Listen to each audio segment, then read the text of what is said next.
Gold, trusted gold buyers. మీరు తాకట్టు పెట్టిన బంగారాన్ని విడిపించి ఈ రోజు ఉన్న మార్కెట్ ధరకు కొనబడను. తర్వాత మాతృదేవోభవ వచ్చిందండి. ఓకే. మాతృదేవోభవ ఒక రేంజ్లో ఒక పేరు వచ్చేట్టుగా చేసిన సినిమా అది. కానీ సార్ మాతృదేవోభవ సినిమా ఒకసారి చూస్తే అందులో స్టార్స్ ఎవరు లేరు. అంటే అంటే అక్కడ నోన్ వాళ్ళు కూడా ఎవరు లేరు. మాధవి గారు అంటే ఇంతకుముందు మాధవ్ గారు తప్పితే ఎవ్వరు తప్పితే ఇంకెవరు లేరు. కానీ అది ఒక కథ ప్రధానంగా తీసుకొని అంతే. అంతమందిని ఏడిపించిన మూవీ అంటే అవునవును. ఎలా సార్ అసలు ఎట్లా సాధ్యమైంది సార్ అది? అది అంటే మలయాళంలో 300 రోజులు ఆడిందండి ఆ సినిమా. అది కేఎస్ రామారావు గారు రైట్స్ తీసుకొని ఇక్కడ రీమేక్ చేశారు. ఆమె రీమేక్ చేయటంలో నాకు ఫ్రెండ్ ఎండమూరి వీరేంద్రనాథ్ గారు, ఓకే, ఆయన కేఎస్ రామారావు గారికి ఒక సినిమా చేశారు అంతకుముందు, అగ్ని ప్రవేశం ఒక సినిమా చేశారు. ఓకే. అప్పుడు ఈయన కో డైరెక్టర్గా అజయ్ కుమార్ గారు ఉండేవారు. ఆయనకి ఈ సినిమాకి డైరెక్షన్ ఛాన్స్ వచ్చింది. ఓకే. సో ఆ పరిచయంతో ఆయన నాకు ఆ వేషం ఇచ్చారనమాట. సో అట్లాగా ఒక మంచి వేషం వేసే అదృష్టం కలిగింది. కానీ సార్ షూట్ చేస్తున్నప్పుడైనా కానీ ఇంత సక్సెస్ అవుతుందని కానీ అనిపించిన సందర్భం ఎప్పుడన్నా ఉన్నిందా లేకపోతే ఎట్లా? అసలు మనకు తెలియదండి దాని గురించి. ఇది సక్సెస్, ఇది ఫెయిల్యూరు అనే సినిమా వేస్తున్నామని ఒక సంతోషమే. ఇది వేసేసుకుని మళ్ళీ రిహార్సల్కి వెళ్ళిపోయామండి తప్పితే దీని వెనకాల దీని గురించి ఆలోచించగానే ఎవరన్నా డబ్బులు ఇస్తారు, రెమ్యూనరేషన్లు ఇస్తారని కూడా తెలియదు. ఇస్తే తీసుకునేవాడిని లేకపోతే లేదు. దాని మీద అవగాహన లేదు సినిమా మీద నాకు మొట్టమొదటి నుంచి. ఓకే. వచ్చిన ఆపర్చునిటీస్ వస్తున్నాయి, ప్రతి ఆపర్చునిటీని వాడుకోవాలి. అది అంతేగాని మనం దాని మీద పరిగెడితే మనకి రాదు అనే విషయం నాకు విచిత్ర ప్రేమతో తెలిసిపోయింది కాబట్టి దాని మీద అంత పెద్ద ఇంట్రెస్ట్ చూపించను నేను. కానీ ఆ తర్వాత నుంచి రావటం మొదలుపెట్టాయండి. ఓకే. రావటం మొదలుపెట్టాయి. దాదాపుగా మాయలోడు తర్వాత 100-150 సినిమాలు చేసుకుంటాను. మాతృదేవోభవ సినిమా అంతటి సక్సెస్ అయిన తర్వాత అండ్ ఇంకోటి ఏంటంటే ఎవరైనా కానీ ఇప్పుడు సినిమాల్లో వెళ్ళినప్పుడు హర్రర్ మూవీస్ వెళ్ళినప్పుడు మీరు భయపడకుండా వస్తే ఇంత ఇస్తామన్నట్టు ఈ సినిమాకి కూడా ఏడవకుండా బయటకు వస్తే ఖర్చీపులు ఇస్తాం అప్పుడు పెట్టారు. అది కూడా పెట్టారు స్కీమ్. అంటే ఇలాంటి విచిత్రాలన్నీ కూడా చూస్తూ ఉంటే చాలా. ఆ సినిమా చూసిన వాళ్ళు కొంతమంది పెద్దవాళ్ళు, ఆడవాళ్ళు, వాళ్ళు ఢిల్లీలో నేను అదేంటది నెహ్రూ మ్యూజియంకి వెళ్ళినప్పుడు వాళ్ళు టూరిస్టులు వచ్చారు.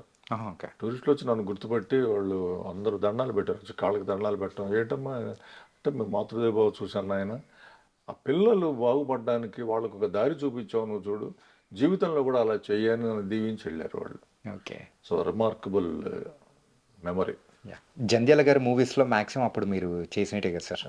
మ్యాక్సిమం చేశారు. అది సక్సెస్ అయ్యాయి, కొన్ని ఫెయిల్యూర్ అయిపోయాయి.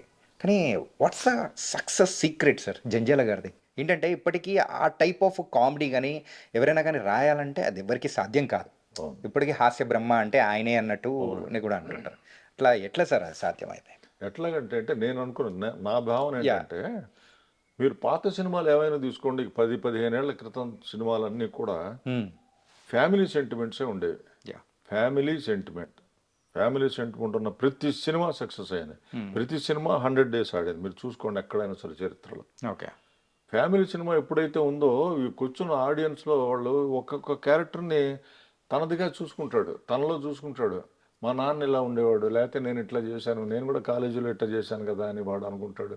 అమ్మ, నాన్న, చెల్లి, అక్క వీళ్ళందరినీ ఒక దీన్ని తెచ్చుకొని నా సినిమా నేను ఇందులో ఉన్నట్టుగా ఫీల్ అవుతాడండి. సెంటిమెంట్ సినిమాలకి ఫ్యామిలీ అయితే.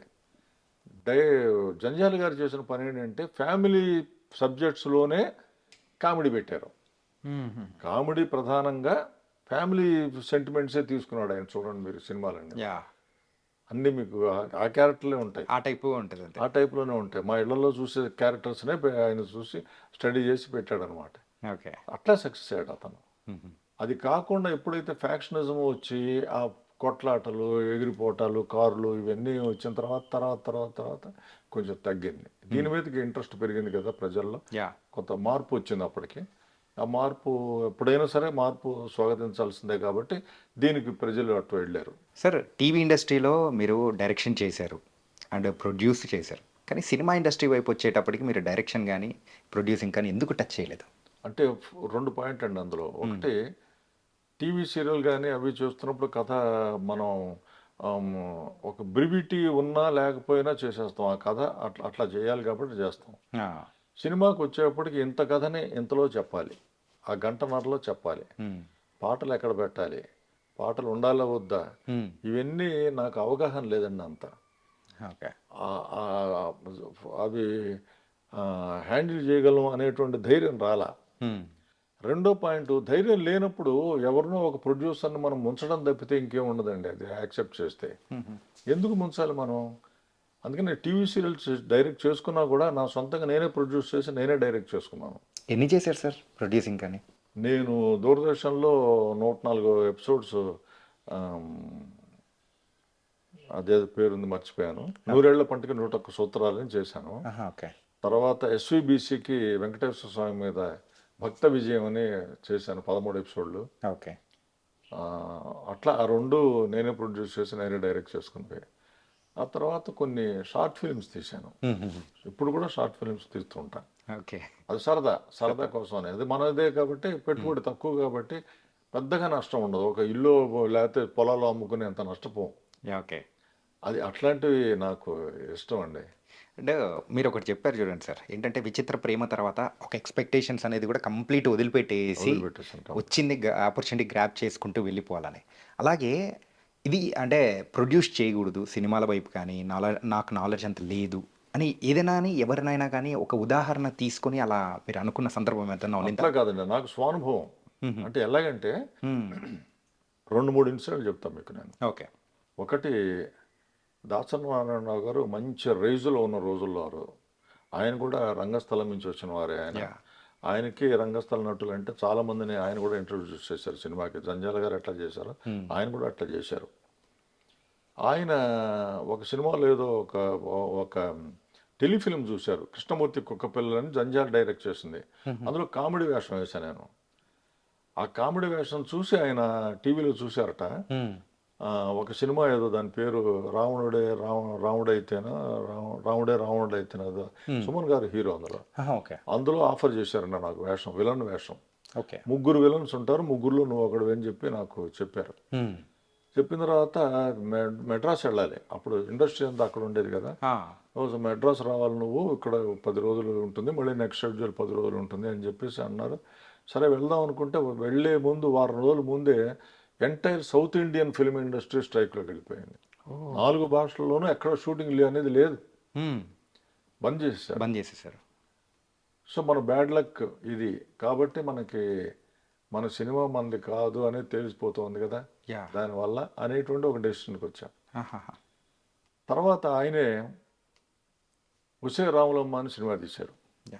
తీస్తూ ఫస్ట్ షెడ్యూల్ ఇక్కడ పెట్టి అన్నపూర్ణలో ఒక అడవి సెట్ వేసి విజయశాంతి ఫాదర్గా, అంటే విజయశాంతి చిన్నతనం నుంచి తీసుకున్నారు కదా, అప్పుడు ఫాదర్ వేషం నాకు ఆఫర్ చేశారు. మేకప్ చేయించారు. ఒకసారి మేకప్ చేయించి డైరెక్టర్ గారు చూపించా, బాగాలేదు శర్మ, మళ్ళీ చేయించారు. మళ్ళీ చేసి ఎంత చేసినా నీలో సాఫిస్టికేషనే కనిపిస్తుంది కానీ గిరిజనుల్లాగా కనిపించట్లేదయ్యా నువ్వు, వద్దులే ఈ వేషం, నీకు ఇంకో వేషం వద్దు కానీ వద్దులే అన్నాడు ఆయన. అట్లాగా ఆ సినిమా పోయింది. ఆ సినిమా ఎట్లా ఆడిందండి, సూపర్ బంపర్గా ఆడింది. మరి అది అటువంటి సినిమాలో మనకు ఆపర్చునిటీ పోయిందంటే ఏమిటి దాని అర్థం? మనకి ఏదో అనుబంధం లేదు దీనికి ఏదో. శ్రీవారికి ప్రేమలేఖలో నాకు నరేష్కి బాస్ ఉంటాడు కదా, ఆయనకి తెలుగు రాదు, ఇతనికి ఇంగ్లీష్ రాదు అనే పద్ధతిలో ముందు పెట్టారు. మధ్యలో ఒక దుబాసి ఉంటాడు అనమాట, వీడిని ట్రాన్స్లేట్ చేసి నరేష్ మాట ఆయన మాట ఇక్కడ చెప్పేందుకు ఒక సాంగ్ కూడా రికార్డ్ చేశారు. ఆ సాంగ్లో వాయిస్ కూడా నా వాయిస్ పెట్టారు. అంత బాగుంది. ఇక్కడికి వెళ్ళిన తర్వాత, వైజాగ్ వెళ్ళిన తర్వాత అతనికి ఒక డౌట్ వచ్చింది. ఈ హీరోకి కనుక ఇంగ్లీష్ రాకపోతే వాడు హీరోయిజం దానికి ఏదో ఒక వర్గానికి చెందిన వాళ్ళలాగా ఉంటాడు తప్పితే ఇది యూనివర్సల్గా ఉండదు, వాడికి ఇంగ్లీష్ ఉండాలి. వచ్చినప్పుడు దుబాసి ఎందుకు? అది రెండో పాయింట్ ఏంటంటే, ఆ కామెడీ ఒక్క సీన్లోనే వస్తుంది తప్పితే ఇంకా 4 సీన్లు రాద్దామంటే రావట్లేదు, అసలు నాకు కడుపులోంచి రావట్లేదు, ఈ ఆలోచనలే రావట్లేదు దాని మీద. అందుకని ఆ ఒక్క సీన్ కూడా తీసేసి ఆ క్యారెక్టర్ తీసేస్తే పోతుందని తీసేసాడు.